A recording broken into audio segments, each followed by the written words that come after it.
صلى عليك الله يا خير الورى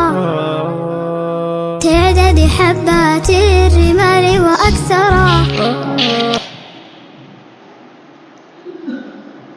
الحمد لله وكفى وسلام على عباده الذين اصطفى.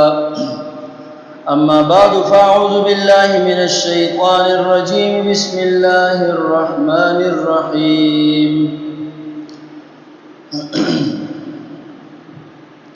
أفمن زين له سوء عمله فرآه حسنا فإن الله يضل من يشاء ويهدي من يشاء فلا تذهب نفسك عليهم حسرات إن الله عليم بما يصنعون. صدق الله العظيم. سورة فاطر دوشتم سپارہ اتم نمبر آیت. افمن زین له سوء عمله فرآه حسنا. نتائج د فریقینو کې تفاوت ذکر کیږي. یو هغه کس ته چې هغه خپل بد عمل خخ کاری او یو نیک عمل دی، نو آیا دا دوانه برابر کې دی شي؟ دا دوانه یقینا برابر نشي کېدی. او فإن الله يضل من يشاء ويهدي من يشاء. پدې کې الله جل جلاله د معاندین نتیجه ذکر کړي چې کوم خلق په زړه کې د رسول الله صلی الله علیه وسلم او د قران سره عنایت ساتي او منافقت په زړه کې پروت دی، نو الله پاک ورته فرمایي چې زما خوهره چې چاته خلارو خما او څوک بیلار کما. دا د الله جل جلاله خوهره او داغه مشیت ته چا څوک په نه غلار باندې روان کی، څوک په د گمراهی په لار باندې روان کی. فلا تذهب نفسك عليهم حسرات ان الله عليم بما يصنعون. تسلی د امام الانبیاء صلی الله علیه وسلم ته الله پاک فرمایي چې تخپل ځان یعنی د افسوس د وجنه خپل ځان په هلاکت کې ما چوا، خپل ځان په تکلیف او په هلاکت کې ما چوا په دی باندې، ځکه الله پاک په دی باندې پوه دی. ان الله علیم بما یصنعون. دی چې سکی په ټول هر څه باندې الله پوه دی. دی ابو جهل او څومره کفار مکه چې خاص کر منافقین الله جل نبی کریم صلی الله علیه وسلم ته ډیر زیات دغه او تکلیف ملاوي دو چې سره د دې چې دعوت به ورل ورکو هغه به دعوت نه قبول. نو الله جل جلاله ورته تسلی ورکړي چې ته په دې باندې خپکیږمو، ستا کار د دعوت ورکول، اطلاع رسول او نور په هدایت باندې راوستل نه راوستل. دا زما خو خر انک لا تهدی من احببت ولكن الله يهدي من يشاء. ته شو خو هغه هدایت نشي ورکولې، لیکن الله چې چاته وغواړي هدایت ورل ورکړي. دینه معلومه دا شو چې د نبی د رسول صلی الله علیه وسلم کار اراده الطريق صرف لار خودلو به لار باندې راوستل. دا د الله جل جلاله کار دی چې دې ته ایصال للمطلوب ولیکي. افمن زین له سوء عمله. آیا پس هغه څوک چې ښکلی شوی دی هغه ته سوء عمله بد عمل ده. کله کله انسان ته خپل بد عمل هغه ښه ښکاره شي، شیطان ورته وسوسې ورچي، نو حق ور باطل ورته حق ښکاره کړی. فرآه حسنا. نو ګوري دې لرا دی بد عمل ته حسنا ښکلی، نو بد عمل ته ښکلی ښکاري. اوس دا بد عمل چې د ښکلی ښکاري، نو د دنه فهم سلیم عقل سلیم الله جل جلاله واغست، هغه ته ختم کو. نو دې پر خپل فهم سره په عقل سره په باطل او په حق په فرق نشي کولی. ځکه الله پاک یو قسم طاقت انسان لور کوي چې هغه فهم سلیم او عقل سلیم او قلب سلیم دی چې په هغه سره انسان په خو بد کې فرق کوي په حق او باطل کې فرق کوي نو چې الله چانه هغه ماده واخلي هغه طاقت تی واخلي نو بیا د باطل هغه حق کاری لکه څنګه چې تاسو ګوره دغه شان دغه د مکی مکرمه د قریش خاص کر د کافرانو دین الله پاک دا عقل سلب کړو د باطل ته حق باطل ته حق بوتانو ته سجدي کولې نو دې ته دا بد عمل کولې شو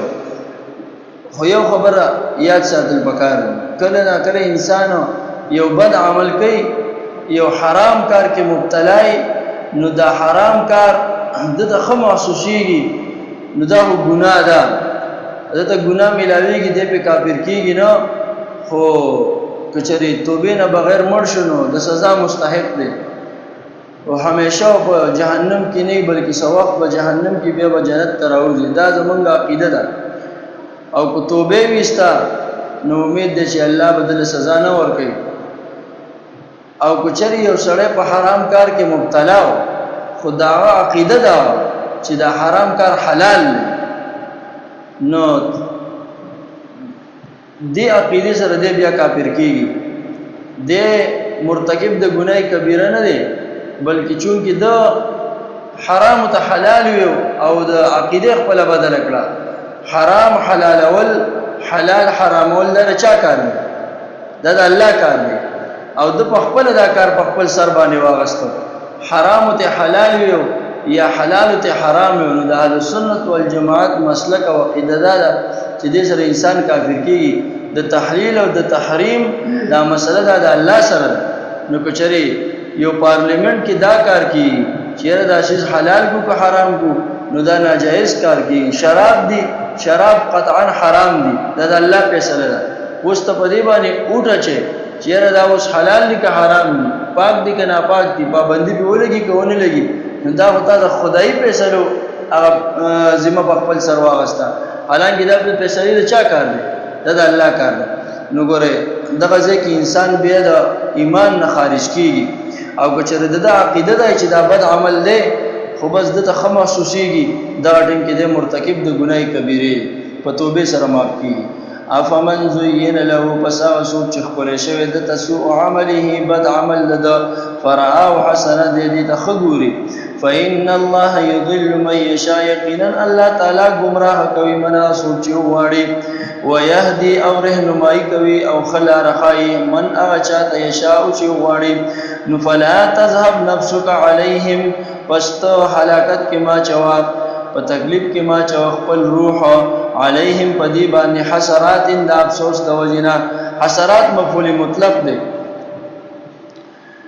ان الله يقينا الله تعالى عليم فهد بما قاسبان يصنعون جديكي والله الذي الله تعالى ذات ارسل الرياح فتثير سحابا فسقناه الى بلد ميت تصرف د باری تعالی د دین باس بعد الموت اثبات کوي وی ګور الله جل جلاله هواګان راوړي او دغه هواګان په ذریعہ سره وریزي هغه زه ته بوزي چې کم زه ته د باران ضرورتي زمکه بلد میت خار مړو نو بلد میت او ته زګو یو چې کوم زمکه هغه مکمل وچ شوی او هیڅ قسم ماشين بوټه به نه راخته نو د دې زمکه مثال د مړې زمکه نو دې ته الله پاک بلد میت یو نو دا چې خشک وچ زمکه ته الله پاک د هوا په ذریعہ سره وریزي بوزي التبارانو کی نغه خشک وچ زمکه هغه کې الله جل جلاله خپل بوټي راوخی خپل بوټي راوخی په ظاهري باران سره نو په دې سره اثبات د بعد الموت داسي کی چې دا شان الله جل جلاله با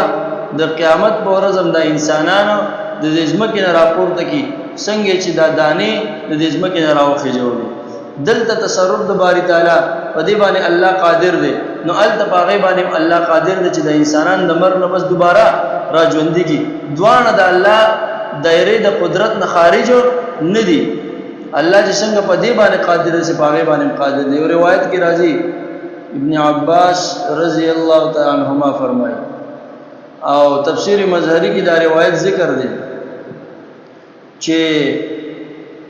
الله پاک با دوش پیلې دي دوا یو شپېلې به اسرافیل علیه السلام وایي دا ټول انسانان بلکې څومره زنده سر حیوانات چې ټول باغې سره مړه شي د هغې نه پس او روایت ابو هریره رضی الله تعالی عنہ روایت دی هغه وایي چې 40